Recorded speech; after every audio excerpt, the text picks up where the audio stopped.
Hi Day Psych viewers. I want to ask you something before we begin. Have you ever felt different when everyone around you talks about crushes, dating, or sex, but deep down, you just don't relate? For some people, attraction does not fit into the boxes society keeps pushing at us. And that doesn't mean there's something wrong. It means human connection is much more diverse than we often imagine. Today I want to talk about two identities that are often misunderstood but deeply valid: asexuality and aromanticism. These words may sound new to some of you, but they open an important door to understanding attraction and relationships in a fuller way. Asexuality is a recognized sexual orientation. It simply means experiencing little to no sexual attraction to others. It's not the same as celibacy, which is a conscious choice to abstain from sex. Asexuality is not a disorder, not an illness, and not a phase. In fact, research from the University of British Columbia confirms that asexuality is not linked to psychiatric conditions or sexual dysfunction. Aromanticism is a bit less talked about, but equally valid. It describes people who experience little to no romantic attraction. They may not seek out traditional romantic relationships, yet they still live full, meaningful lives.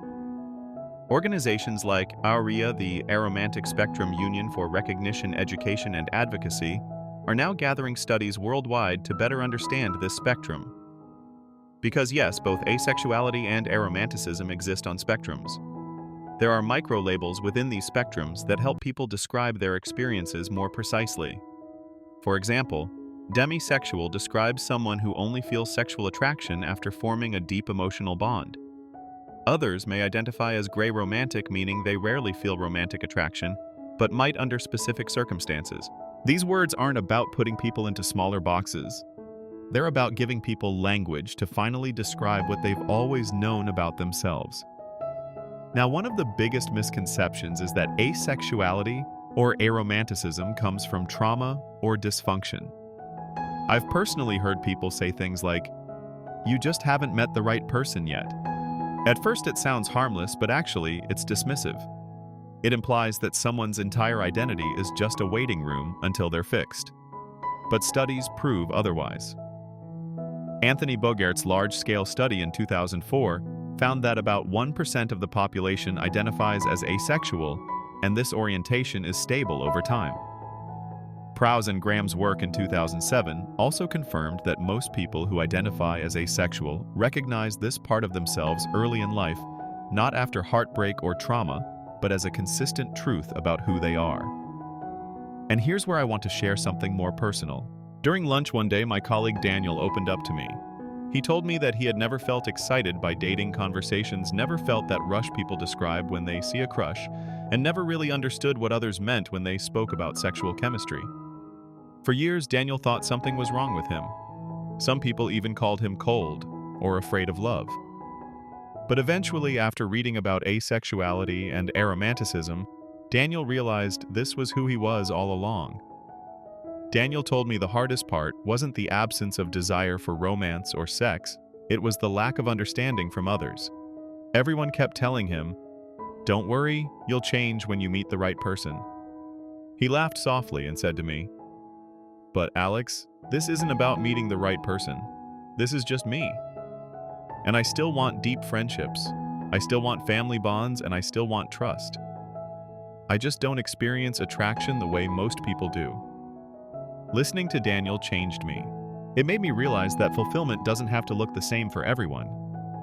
Not every meaningful connection is about romance or sex. For some people, the strongest bonds they will ever build are friendships, family ties, or communities of trust. And that is enough. That is beautiful. Research backs this up too. A Michigan State University study found that asexual relationships thrive on the same foundations as any other trust, communication, and commitment. The human need for connection is universal, even if the form of that connection varies.